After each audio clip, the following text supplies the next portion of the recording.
from struggle. Still standing.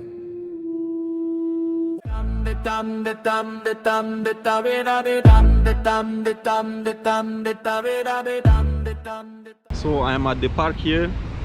I'm walking and something struck my mind and I want to share it with you. So let's walk and find a good spot to sit down and let me share with you my story. Something that happened to me 10 years ago, and I'm reflecting on it and I want to know your point of view. Good morning, beautiful people. Good morning, beautiful tribe. Good morning, great tribe. Welcome to another video. Welcome to the great tribe. So today I want to share with you something that happened to me 10 or 11 years ago when I was doing my master's in China. So stick around if you want to know the end of this story. So I was doing my master's in China, so in Anhui, and I went for a short trip in Hong Kong. And this happened at the international airport in Hong Kong. So I was flying from Hong Kong to Shanghai, because where I was studying, it's like 2 hours away from Shanghai. So I take just fast train. If you have been to China, you know that they have the fast train almost everywhere. So from my city to Shanghai, it's like 2 hours. And then from Shanghai, I can easily catch a flight to go to Hong Kong or anywhere else that I want to go. So I went to Hong Kong and it was on my way back. So since I went to Hong Kong for a short trip for paperwork, I went just with my backpack. I went with my backpack and I was flying back to Shanghai. So at the airport of Hong Kong, I met a Chinese couple. I think they went also for vacation or something like that. I don't know the reason. But they were flying also from Hong Kong to Shanghai. So technically we were going to catch the same flight. And I was waiting on the line to get my boarding pass, and then they approached me. So this couple, they are young. For me, it was just normal people, students who went to Hong Kong for a visit and they are coming back. So they approached me and they said they have excess luggage and they don't have the money to pay for it. They asked them to pay extra. Apparently they went there and then they did a lot of shopping to bring back to mainland China, and they didn't have the cash to pay for the excess luggage. So they asked me if I can help them to register one bag, since I only have my backpack, if I can register one of the luggage under my name so that they won't have to pay extra. And at that time, automatically I said yes, because again, you have to understand the background. For me, I believe in human beings. I believe in humanity. I'm a Christian. That's how I was raised. Like, help people who are in need, you know? So coming from that tradition, from that background, yes, it's naive, I can say, it's naive, but sometimes that's what makes human beings humans. So I said yes on the spot without even thinking of all the bad things that you can imagine. So I said yes. And then we went to the desk to register it, and then the Chinese lady at the desk asked me, "Do you know at least what is in the bag?" I said, "Yeah, they told me that it's just clothes. They went to Hong Kong, they bought clothes and stuff like that." So they opened the luggage and I have seen it. It's clothes and shoes. She said, "So do you know that if there is anything," she doesn't advise me to do that, "if there is anything like drugs and stuff like that, I will be the one responsible because it's under my name. Am I aware of that?" I said yes. "So do you still want to pursue to register under your name?" I said yes. So we registered the luggage. They check it, they scan, it went without problem. The reason why I'm telling you this story is that now I reflect back on that exact moment, like knowing what I know now, will I still make the same decision? Because that time I was naive. I was believing in people. I didn't have a lot of information about like, oh, how people travel and do drug trafficking and all the bad things that you can imagine. For me, on the spot, it was just students who went to Hong Kong. They don't have the money to register a luggage. Since I only have a backpack, I can help them out. I was not thinking or considering a lot of things. And that's the good thing. Sometimes being naive, being innocent, you do things to help people. But once you have a lot of information, once you are exposed already, I feel like that human part of yourself will disappear. So, because definitely right now that I have been living out here, I know what is what, with all the information going around. If you ask me at the airport, you meet me right now, can I help you like in the same situation? Will I make the same decision 10 years later? Will I make the same decision?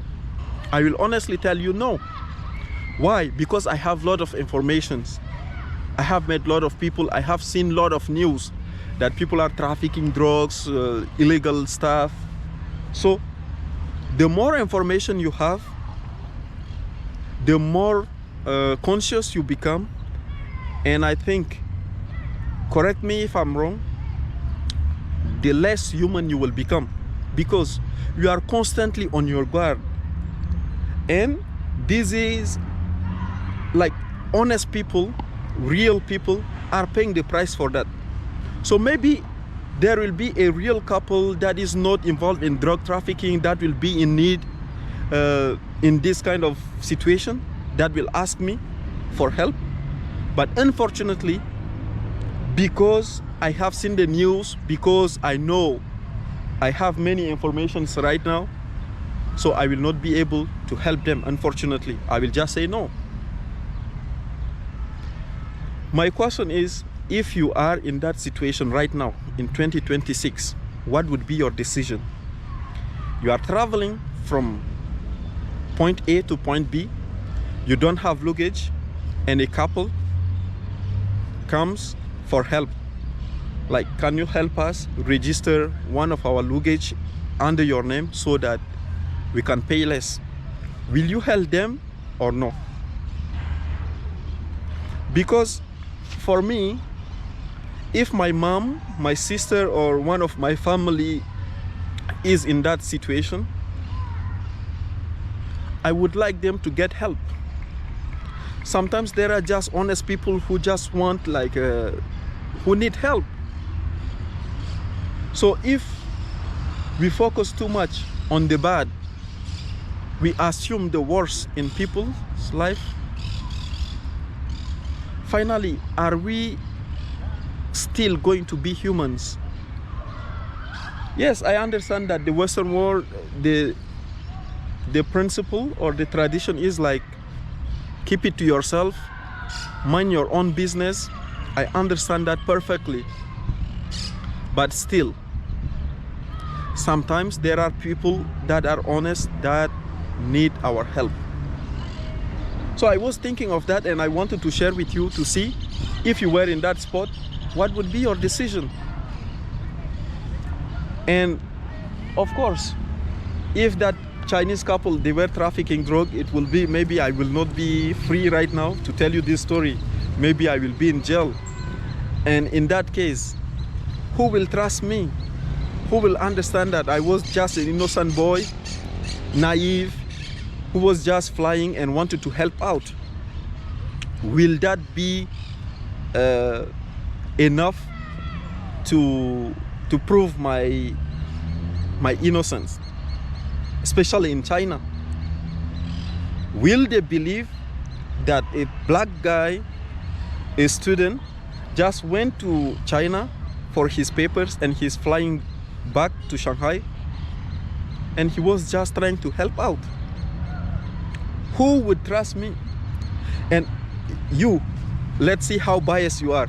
So if you were the judge in that situation, would you trust me?